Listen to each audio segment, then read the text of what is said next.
আসসালামু আলাইকুম। জুলাই অভ্যুত্থান দমানোর চেষ্টায় মানব বিরোধী অপরাধের মামলায় রাজসাক্ষী হয়েছেন পুলিশের সাবেক মহাপরিদর্শক চৌধুরী আবদুল্লাহ আল মামুন। দর্শক, এমন খবরে মানুষের মধ্যে চাঞ্চল্য সৃষ্টি করে বটে, আবার যথেষ্ট ভাববার বিষয়ও রয়েছে বলে আমি মনে করি। প্রশ্ন দেখা দিতে পারে, পুলিশের সাবেক প্রধান ব্যক্তি চৌধুরী আবদুল্লাহ আল মামুন সাবেক প্রধানমন্ত্রী শেখ হাসিনার বিরুদ্ধে রাজসাক্ষী কেন দেবেন? এটা কি নিজেকে রক্ষা করার কৌশল, না অন্য কিছু? এখন অনেকের মধ্যেই এই বিষয়টি প্রশ্ন হয়ে ঘুরপাক খাচ্ছে। তবে তার আগে জেনে নেওয়া যাক রাজসাক্ষী আসলে কে হতে পারে, অর্থাৎ কোন যোগ্যতা থাকলে রাজসাক্ষী হওয়া যায়। মামুন সাহেবের কি তেমন যোগ্যতা আছে? একটি অপরাধের সাথে প্রত্যক্ষ বা পরোক্ষভাবে জড়িত বা সে সম্পর্কে গোপন তথ্য জানা কোনো ব্যক্তি ক্ষমা পাওয়ার শর্তে অপরাধের পুরো ঘটনা মূল অপরাধী ও সহায়তাকারী হিসেবে জড়িত সকল অপরাধী সম্পর্কে পূর্ণাঙ্গ ও সত্য প্রকাশ করে আদালতে যিনি সাক্ষ্য দেন, তিনি রাজসাক্ষী। এখন যাকে রাষ্ট্রের সাক্ষীও বলা হয়। তো মামুন সাহেব সে সময় যেহেতু পুলিশের প্রধান ছিলেন, সেহেতু তিনি তো 24 জুলাই আগস্ট আন্দোলনে গণহত্যার আদ্যোপান্ত সকল কিছুই জানেন। আর জানেন বলেই মামুন সাহেব রাজসাক্ষীর পদমর্যাদা পেতে পারেন। এই মামলায় সাবেক প্রধানমন্ত্রী শেখ হাসিনা সহ 3 আসামির বিরুদ্ধে বৃহস্পতিবার আনুষ্ঠানিক অভিযোগ গঠন করেছে আন্তর্জাতিক অপরাধ ট্রাইব্যুনাল 1। অপর 2 আসামি হলেন সাবেক স্বরাষ্ট্রমন্ত্রী আসাদুজ্জামান খান কামাল ও যিনি রাজসাক্ষী হলেন তিনি সাবেক আইজিপি চৌধুরী আবদুল্লাহ আল মামুন। তাদের মধ্যে চৌধুরী আবদুল্লাহ আল মামুন দায় স্বীকার করে রাজসাক্ষী হওয়ার আবেদন করেছেন। আর আসামির মধ্যে একমাত্র তিনি কারাগারে আটক আছেন। বাকি 2 জনকে পলাতক দেখিয়ে এ মামলার কার্যক্রম চলছে। মামলায় আসামিদের বিরুদ্ধে মোট 5টি অভিযোগ আনা হয়েছে।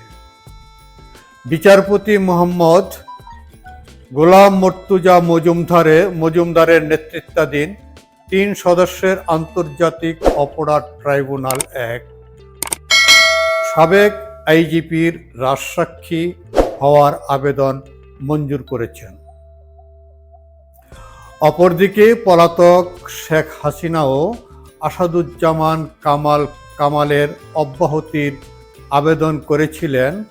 তাদের পক্ষে অভিযোগ গঠনের বিরোধিতা করে শুনানি করা রাষ্ট্র নিযুক্ত আইনজীবী আমির হোসেন। তবে সাবেক আইজিপি মামুন মামলা থেকে অব্যাহতি চেয়ে কোনো আবেদন করেননি। তার বদলে তিনি দোষ স্বীকার করে রাজসাক্ষী হওয়ার আবেদন করেন। অভিযোগ গঠনের শুনানির সময় হাজির করে মামুনকে তার বিরুদ্ধে আনা অভিযোগ পড়ে শোনায় ট্রাইব্যুনাল। এ সময় তার কাছে বিচারক জানতে চান তার বিরুদ্ধে আনা অভিযোগের দায় তিনি স্বীকার করেন কিনা। জবাবে সাবেক পুলিশ প্রধান চৌধুরী আবদুল্লাহ আল মামুন দোষ স্বীকার করেন। আর একই সময় তিনি বলেন অপরাধ সংগঠনের বিষয়ে তথ্য দিয়ে ট্রাইব্যুনালকে সহযোগিতা করবেন। তখন তার এমন অপ্রত্যাশিত মন্তব্যে আদালতে বেশ চাঞ্চল্যের সৃষ্টি হয়। মামুন যেহেতু দোষ স্বীকার করে নিয়েছেন, সেজন্য নিরাপত্তার স্বার্থে তাকে আলাদা রাখার আবেদন করেন তার আইনজীবী জায়েদ বিন আমজাদ। আদালত সে বিষয়ে ব্যবস্থা নেওয়ার আশ্বাস দেন। এ সময় রাষ্ট্রপক্ষে শুনানি করেন ট্রাইব্যুনালের প্রধান কৌঁসুলি মোহাম্মদ তাজুল ইসলাম। পরে তিনি সাংবাদিকদের মুখোমুখি হয়ে বিস্তারিত তুলে ধরেন। তিনি সাংবাদিকদের বলেন, শেখ হাসিনা এবং আসাদুজ্জামান খান কামাল পলাতক আছেন। তৃতীয় আসামি চৌধুরী আবদুল্লাহ আল মামুন সাহেব আদালতে উপস্থিত ছিলেন। তাকে জিজ্ঞেস করা হয় অভিযোগ বিষয়ে তার বক্তব্য কী। এ সময় তিনি তার দোষ স্বীকার করেছেন। মামুন বলেছেন, তিনি একজন সাক্ষী হিসাবে এই যে মানবতা বিরোধী অপরাধ 2024 সালের জুলাই আগস্টে হয়েছিল, সেই অপরাধের সব কিছু যেহেতু তার জানবার কথা, সেই হেতু সমস্ত তথ্য তিনি আদালতকে উদ্ঘাটনের ব্যাপারে সহায়তার মাধ্যমে অ্যাপ্রুভার হতে চেয়েছেন।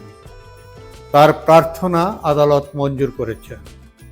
এখন থেকে তিনি সাক্ষী হিসেবে গণ্য হবেন।